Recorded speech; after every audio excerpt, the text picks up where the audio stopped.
I went to college. I went and worked out 5 hours a day. And I was working on construction. Because in those days in bodybuilding, there was no money. I didn't have the money for food supplements or anything. So I had to go to work. So I worked on construction.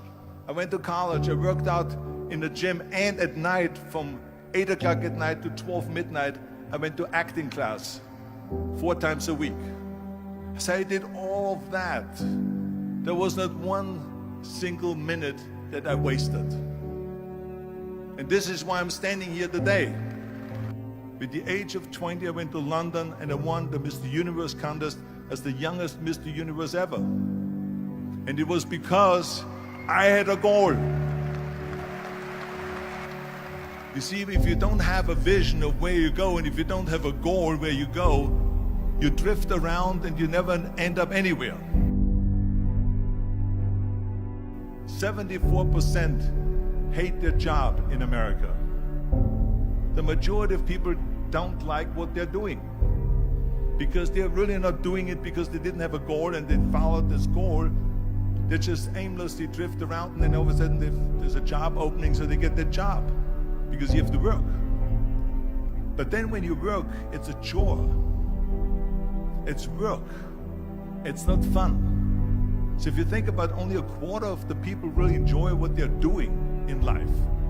So people always ask me, when they saw me in the gym in the pumping iron days, they say, why is it that you're working out so hard? 5 hours a day, 6 hours a day, and you have always a smile on your face.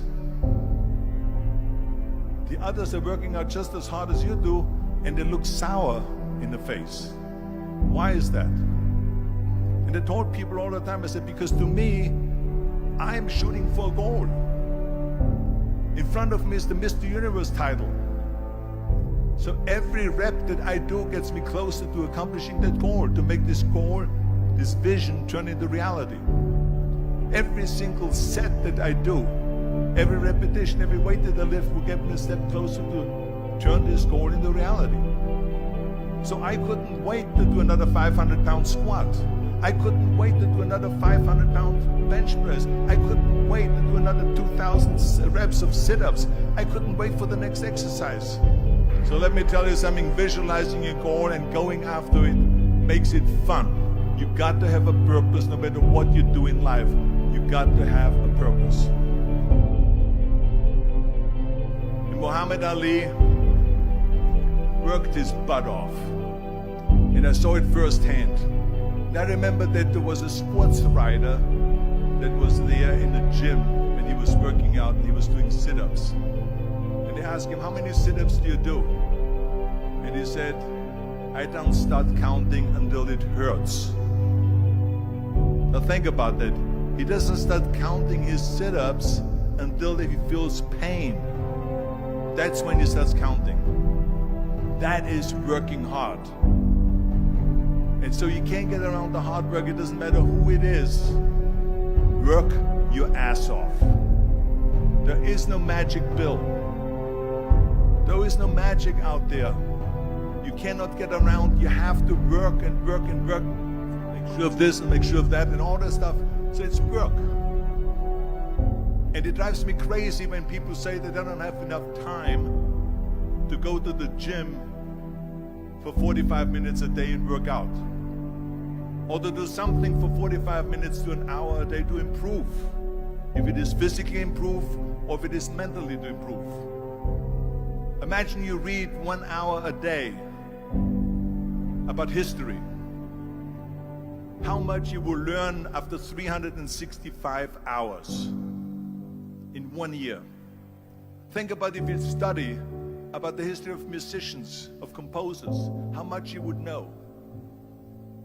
Imagine if you would work on a business, on some business that you want to develop every day for an hour. Imagine how further along you will go and get.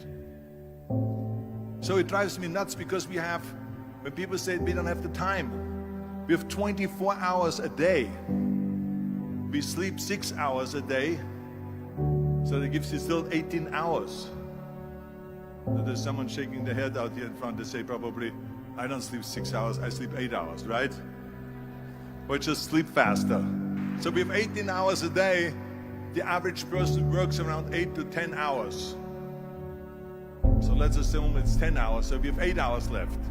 Then you travel around an hour a day, maybe 2 hours a day.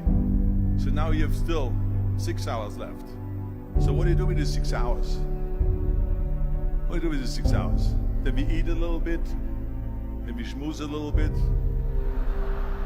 talk a little bit to people and all that stuff. But you can see how much time there is available if you organize your day. So you got to work hard. I hate plan B.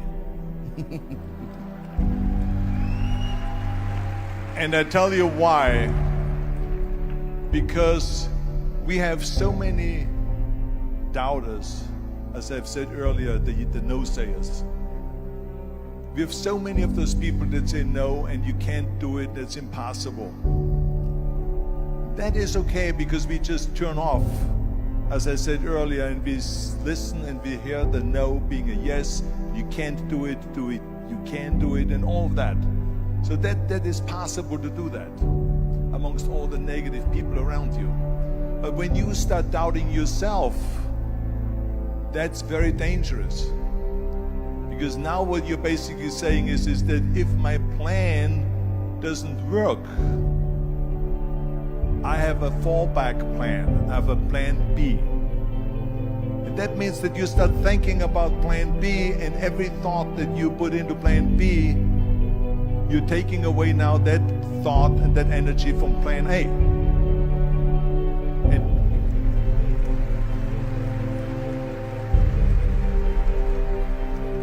And it's very important to understand that we function better if there is no safety net, because plan B becomes a safety net. It says that if I fail, then I fall and I get picked up and I have something else there that will protect me. And that's not good, because people perform better when there's no safety net. People perform better in sports and everything else if you don't have a plan B.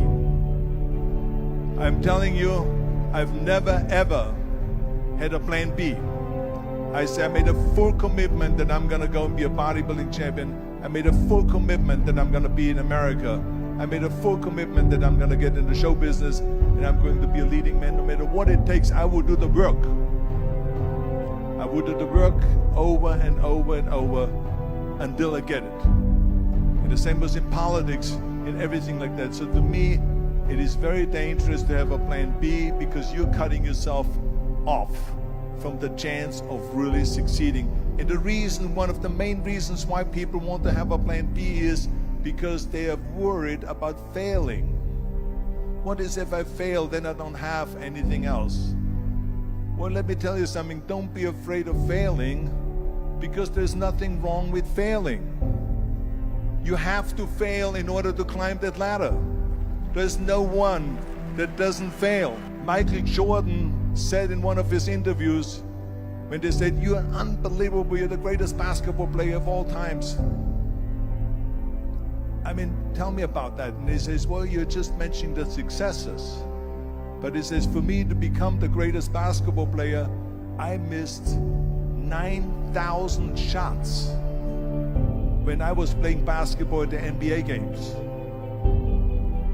So during these games that he was so successful, he missed 9,000 shots. Does it make him a failure? No. He's one of the greatest basketball players of all times, but he failed 9,000 times. Do you get it? We all fail. It's okay.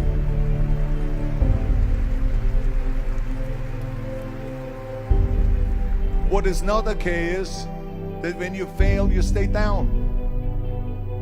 Whoever stays down is a loser. And winners will fail and get up. Fail and get up. Fail and get up. You always get up. That is a winner. That is a winner. I failed in bodybuilding. I lost bodybuilding competitions. I lost powerlifting competitions. I lost weightlifting competitions. I had movies that went in the toilet and that were terrible and got the worst reviews. And in politics, I remember I had many of the initiatives on the ballot, and we lost. My approval rating in California went down to 28%, and then it went back up again, and I won again the governorship. Hey, we all lose. We all have losses. This is okay, and this is why I say don't be worried about losing, because when you're afraid of losing, then you get frozen. You get stiff, you're not relaxed. You got to be, in order to perform well in anything, if it's in boxing or if it is on your job or with your thinking, is only happening when you relax. So relax. It's okay to fail.